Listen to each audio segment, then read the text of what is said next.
అండి ఇవాళ మన స్పెషల్ రంబా చికెన్. ఇందులో 1 కేజీ చికెన్ క్లీన్గా వాష్ చేసేసి ఒక half cup corn powder and salt వేసి మ్యాగ్నేట్ చేసి కొంచెంసేపు పక్కన పెట్టండి. కడాయి పెట్టి డీప్ ఫ్రైకి సరిపడా ఆయిల్ పోసుకునేస్తే అది మ్యాగ్నేట్ అయిన వెంటనే ఆయిల్ బాగా డీప్ ఫ్రై అవనిచ్చి చికెన్ తీసేసేసి మీడియంలో పెట్టి వేసుకోండి, ఎందుకంటే బాగా ఫ్రై కావాలి కదా, అందుకోసం.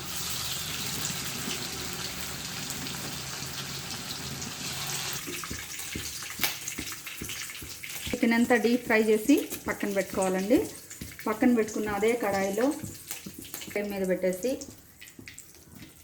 యాలక, పట్టా, లవంగ, బిర్యానీ ఆకు అవేసి కొంచెం ఫ్రై అవనిచ్చి ఒక 3 ఆనియన్స్ సన్నగా చాప్ చేసి పెట్టుకొని అవి కూడా వేసేయండి.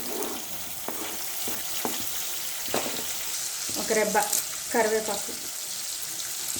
బాగా ఫ్రై అయ్యేలోపు రంబా చికెన్కి ముఖ్యమైన పాయింట్ ఒకటి ఉందండి, ఒక రెసిపీ. దాన్ని వేసుకుంటే చాలా టేస్ట్గా ఉంటుంది, చూపిస్తాను. అది తెలుసా అండి? సజ్జలు పెద్దల కాలంలో వేసేవాళ్ళు. ఇవి చికెన్లలో, మటన్లో వేస్తే చాలా టేస్ట్ వస్తుంది. జీడిపప్పు అవి వేస్తే ఏమంటే ఫ్యాట్ కంటెంట్ పెరుగుతుంది, కాబట్టి ఈ సజ్జలు పేస్ట్ చేసి ఆనియన్స్లో వేస్తాం.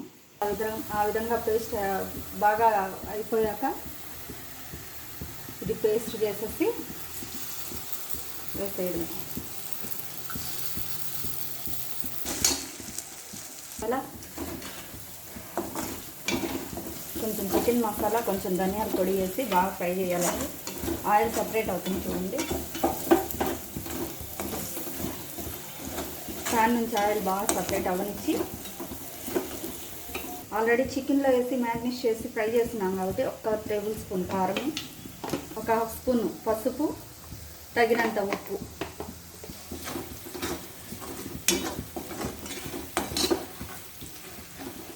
చికెన్ పీసెస్ ఎత్తి దీంట్లో వేసేయడమేనండి.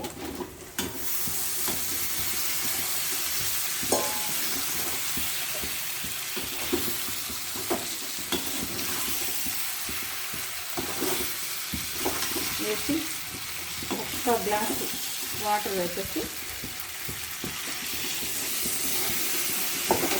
లిడ్ పెట్టి ఉడకనివ్వడం.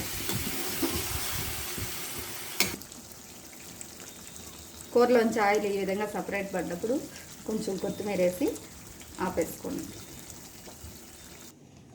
రంబా చికెన్ని స్టైలిష్గా చేసేది దాబా స్టైల్లో ఎలాగో చూపిస్తాను. 1 pinch of salt, 1 pinch of black pepper powder అంటే మిరియాల పొడి,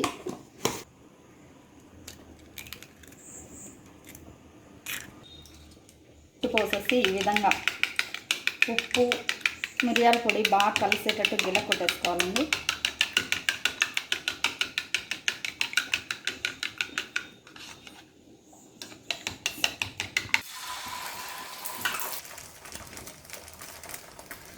ఈవెన్గా స్ప్రెడ్ చేసుకొని మీడియం ఫ్లేమ్లో బాగా కుక్ కానివ్వాలండి.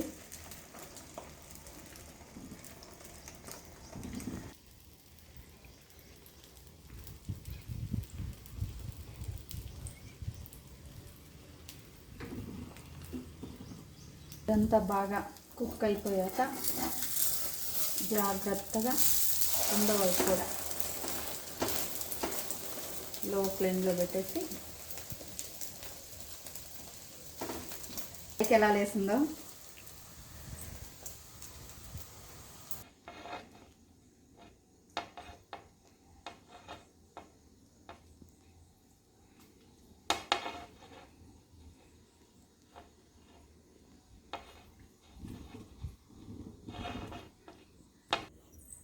Rumba chicken ready.